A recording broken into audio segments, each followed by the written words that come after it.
Il existe une forte relation entre l'abandon de la ferveur religieuse et le manque de pudeur dans la société. C'est parfaitement logique en réalité, parce que, comme on le sait, les humains sont faits à l'image du Créateur. Par conséquent, leur corps, œuvre de sagesse et de beauté, participe inévitablement à cette dignité. C'est pourquoi, depuis le péché originel, l'homme ressent le besoin de se revêtir, non seulement pour se protéger des intempéries, mais aussi pour exprimer extérieurement une vérité intérieure, celle du respect dû à soi-même, à autrui et surtout à Dieu. Le vêtement, dans sa finalité spirituelle, est un rempart de pudeur. Il voile ce que le regard ne doit pas profaner. Il garde ce qui appartient à l'intimité. C'est pourquoi la Sainte Écriture, dès les premières pages, nous enseigne que le sentiment de honte naît avec le péché. Alors leurs yeux s'ouvrirent à tous deux, et, s'apercevant qu'ils étaient nus, ils cousirent ensemble des feuilles de figuier et s'en firent des ceintures. Il s'agit là d'une réalité très bien ancrée à l'intérieur de nous, même inconsciemment, une réalité que la société apostate ne peut complètement étouffer malgré tous ses efforts. En effet, même lorsque la foi est éteinte dans les cœurs, il demeure une voie que Dieu y a laissée, celle de la conscience morale. Saint Paul le fait remarquer dans l'Épître aux Romains. Quand les païens qui n'ont point la loi font naturellement ce que prescrit la loi, ils montrent que l'œuvre de la loi est écrite dans leur cœur, leur conscience en rendant témoignage. La loi naturelle est bien présente et certaines réactions humaines en trahissent la persistance, comme le prouve parfois l'indignation qu'une personne peut ressentir. Pour l'illustrer, en relation avec la pudeur, lorsque certaines femmes exposent volontairement des parties de leur corps qui, par nature, révèlent de l'intimité, comme la poitrine, les jambes, le ventre, le fessier, souvent elles vont s'indigner que les regards des hommes concupiscents s'y posent.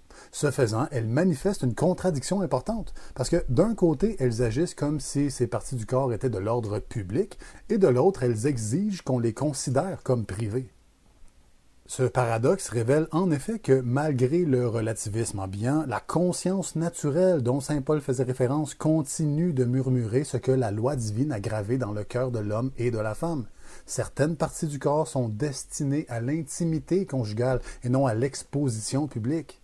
Quand une femme manifeste de l'irritation ou de l'agacement face au regard provoqué par son propre habillement, elle reconnaît par là qu'il s'agit d'une offense faite à sa propre intimité. Alors elle confesse tacitement que son corps n'aurait pas dû être exposé. Quelque chose dans les fibres de sa conscience lui indique. À partir de là, elle peut en tirer les conclusions qui s'imposent. Son intimité est bel et bien sacrée et elle doit la préserver des regards indiscrets et pervers. Vous voyez, même dans une société aux mœurs anti-chrétiennes, la loi naturelle subsiste et personne ne peut l'ignorer. Le regard indélicat des hommes, certes coupables devant Dieu, dont ils auront à répondre un beau jour, est malgré tout une réaction charnelle à l'impudicité des femmes qui s'exhibent publiquement. Ces dernières doivent comprendre que l'exposition de leur corps constitue une forme d'incitation au vice, à l'impureté, et que par conséquent il s'agit d'un sacrilège. C'est une faute grave dont elles devront répondre également devant Dieu. Saint Alphonse de Ligorie avertit fermement, c'est un péché mortel que de se parer ou de s'habiller de façon à être une occasion prochaine de péché pour les autres. De son côté, saint Jean Chrysostome, avec sa franchise parfois tranchante et vive, corrigeait déjà les chrétiennes de son temps avec fermeté aussi. Tu es un piège et tu l'ignores. Pourquoi t'habilles-tu de manière à exciter les regards si tu redoutes leurs conséquences? Ne fais pas de toi-même une occasion de chute. Imaginez un instant sa juste indignation s'il voyait la génération actuelle avec cette culture d'hypersexualisation démoniaque. Parce que oui, tout ça vient bien du démon. Malgré que ces propos peuvent paraître très durs, il faut comprendre que c'est pas par misogynie que l'Église incite les femmes à la pudeur, c'est par amour de la vérité, de la dignité humaine au vrai sens du terme et à la sainteté. Le corps de la femme, comme celui de l'homme, est appelé à être le temple de l'Esprit Saint. Il ne doit pas être présenté comme un vulgaire objet de consommation, accessible au regard du premier venu. Il doit être gardé comme un trésor par amour pour la création et sa sainte fonction. La pudeur n'est pas une contrainte, c'est une forteresse de pureté. Le corps de la femme est réellement un tabernacle du sacré, une porte du ciel par laquelle les âmes viennent en ce monde pour connaître, aimer et servir le souverain Seigneur. Qu'est-ce qu'il y a de plus important à préserver? Voilà justement l'un des rôles de l'Église, protéger la vertu pour la gloire de Dieu. Saint Cyril d'Alexandrie nous le rappelle. Le corps est un instrument de justice s'il est soumis à la loi de Dieu, car il devient alors un temple de l'Esprit, et en lui s'accomplit l'œuvre du salut. Quelle dignité et quelle responsabilité pour celle qui porte en elle ce mystère! La pudeur est donc bien le rempart qui garde ce sanctuaire de la vie.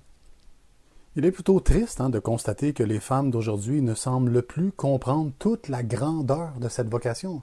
Pourquoi veulent-elles tellement imiter l'homme, prétendant conquérir une liberté qu'elles avaient déjà reçue de Dieu dans l'ordre de la grâce? En vérité, jamais elles n'ont été aussi esclaves que maintenant, esclaves d'un regard dévoyé, d'une société pervertie, d'un modèle qui nie leur identité propre. Cette confusion n'est pas nouvelle, elle est l'œuvre ancienne de celui qui fut homicide dès le commencement. Car depuis les origines, la première cible de Satan a été la femme, et non par hasard, mais par stratégie, parce qu'en attaquant celle qui est le berceau de la vie, il atteint aussi l'homme, et par là, il œuvre à la ruine de toute l'humanité. Ainsi se venge-t-il du Créateur, en souillant ce qu'il ne peut détruire. Et saint Irénée de Lyon le disait déjà avec force. Comme c'est par une vierge désobéissante que l'homme fut frappé, c'est aussi par une vierge obéissante que l'homme a été sauvé. La Vierge Marie a lié par sa foi le nœud du péché, délié par Ève par son incrédulité. La femme est donc placée au cœur du dessein de Dieu, comme elle est au centre de la haine du démon. Voilà pourquoi elle est si attaquée et sa dignité si pervertie. Mais pour commencer, puisqu'il revient à l'homme de protéger le sacré, il faudrait déjà qu'il comprenne qu'il faut absolument revenir aux enseignements de l'Église catholique, non pas selon les compromissions modernes, mais dans la fidélité intégrale à la tradition reçue des apôtres et transmise sans altération dans les siècles. Ce retour aux préceptes immuables de la foi est le commencement de toute restauration véritable. Le couple, selon l'ordre divin, est l'union sacrée d'un homme et d'une femme contractée dans le saint lien du mariage. Tout ce qui s'éloigne de cette définition, la déforme ou la redéfinit, que ce soit dans les actes, les intentions ou même dans les pensées, est un mensonge infernal, une fabrication de l'ennemi pour égarer les âmes et les livrer à la perdition. Et que dire de ceux qui s'offusquent de ces vérités ou les rejettent sous couvert de respect humain ou de tolérance? Très souvent, ce sont les esprits mauvais qui, en eux, réagissent, s'agitent, fuient la lumière. Car là où la vérité parle avec autorité, l'ennemi grince des dents. Saint Antoine le Grand, père du désert, l'avait bien perçu. Le temps vient où les hommes deviendront fous, et s'ils voient quelqu'un qui n'est pas fou, ils se dresseront contre lui en disant « Tu es fou », parce qu'il n'est pas comme eux. Au fond, les voies de l'homme ne sont que deux, et elles sont plutôt claires. Soit on se donne entièrement à Dieu dans la vie consacrée, en embrassant le sacrifice, la prière, la virginité pour le royaume, soit on s'engage dans le saint état du mariage, selon l'ordre établi par le Créateur. Il n'y a pas de troisième voie, ni d'alternative permise par la sagesse divine. Mais choisir le mariage ne signifie pas fuir l'exigence de pureté. Bien au contraire, celui qui s'oriente vers cette vocation doit se garder pur et chaste jusqu'au jour où l'Église bénira l'union. Quelle que soit l'attente, quel que soit le combat, aucune complaisance n'est permise. Toute relation ou satisfaction sexuelle en dehors du cadre sacré du mariage constitue une profanation du temple vivant du Saint-Esprit. C'est un péché grave qui crie vengeance au ciel. Bon, je sais bien que c'est pas très populaire de dire ça, surtout aujourd'hui, parce que les hommes ne comprennent pas suffisamment qu'ils ne sont que de passage en ce monde. Ils s'identifient trop à leur chair, à tout ce qui la satisfait, et ils songent très peu aux besoins de l'âme. Saint Augustin enseigne « Ce que Dieu a institué ne peut être violé sans crime, car la chasteté conjugale elle-même est un sacrement, et hors d'elle, toute union est impure. » On ne joue pas avec les choses saintes sans en payer le prix. Or, le corps du baptisé est précisément l'un de ces lieux où Dieu a choisi de demeurer. Quiconque le souille offense Dieu lui-même. Pensez à la très sainte Vierge Marie et à son chaste époux Saint Joseph. Ils incarnent tout ce que Satan abhorre. La charité parfaite, la pureté sans tache, l'humilité profonde, la soumission à Dieu, l'obéissance fidèle. Voilà les vertus qui font trembler l'enfer tout entier. Et ce n'est pas la force humaine qui terrasse les puissances infernales, mais la sainteté cachée, silencieuse et lumineuse. Et retenez ceci, toute doctrine, toute philosophie, toute idéologie qui rejette, néglige ou diminue le mystère de l'Immaculée Conception trahit d'elle-même son orientation perverse. Là où Marie est rejetée, là l'esprit de Lucifer est à l'œuvre. C'est un indicateur certain et infaillible.